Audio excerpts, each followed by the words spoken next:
En el enfoque que has dado, el budismo sería una visión heterodoxa, sería una herejía o sería, digamos, una rama colateral del hinduismo. Y luego, dentro de la evolución histórica en la India, ¿a qué se debe la práctica de desaparición del budismo de la India? El budismo es otra tradición, otra religión. El tipo de definición que di al principio sería la tradición religiosa cuyo origen se encuentra en la experiencia del despertar que tuvo Buda. Buda tuvo la experiencia de lo divino en eso que se llama el despertar. Se traduce muchas veces como la iluminación, pero es una traducción un poco pinturera, que no, es el despertar. El verbo bud significa despertar y Buddha es el despierto. Tuvo esa experiencia. En aquella época había monjes, shravanas, personas que abandonaban la sociedad y se dedicaban a la meditación, a la práctica espiritual, y había algunas que permanecían dentro del hinduismo y otras que se alejaban más del hinduismo. Entonces, entre estas hubo varias.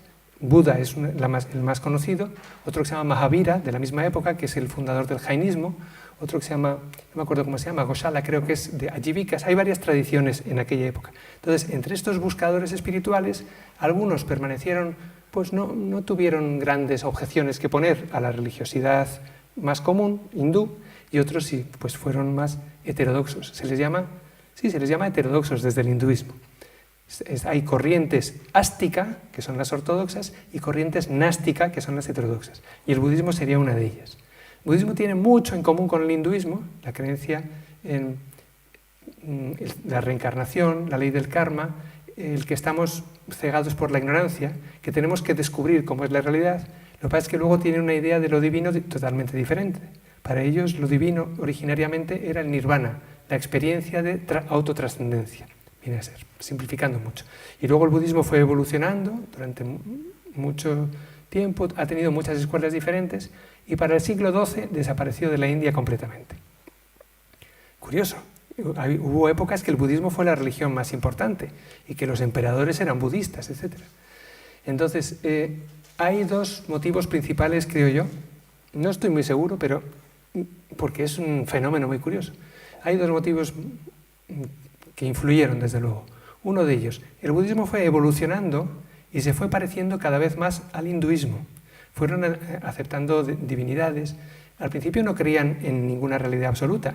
Llegaron a creer en la naturaleza de Buda, que es lo mismo que el Brahman para el hinduismo, lo absoluto, un absoluto impersonal.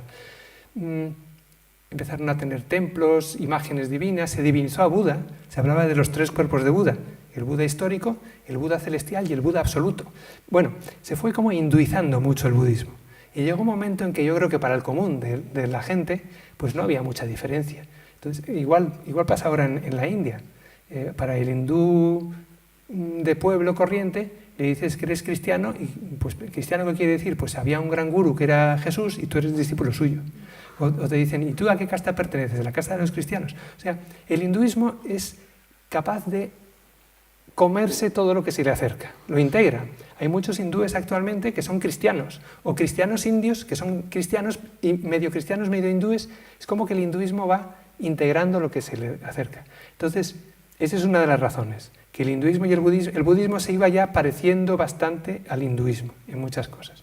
Y la otra razón muy importante fue la llegada del Islam. El hinduismo estaba más arraigado en los hogares. Entonces, aunque vengan los musulmanes, pues había reyes musulmanes bastante violentos de vez en cuando y fanáticos que se dedicaban pues a destruir templos, monasterios, etc. Pues aunque destruyeran todos los templos de la India, el hinduismo no se vería afectado en absoluto porque cada hindú tiene en casa su templo, hace sus rituales y el padre de la familia pues es el que los hace. No importaría. Sin embargo, el budismo es una religión que empezó siendo una orden monástica y para la cual la orden monástica es el núcleo de la tradición. Entonces, los musulmanes destruyeron los monasterios, las universidades budistas, etc. Por lo tanto, la orden se fue al garete y con ella el budismo. Son dos razones que explican en parte la desaparición del budismo en la India. Que el budismo medró muy bien en todo el resto de Asia y desapareció completamente en el lugar de origen.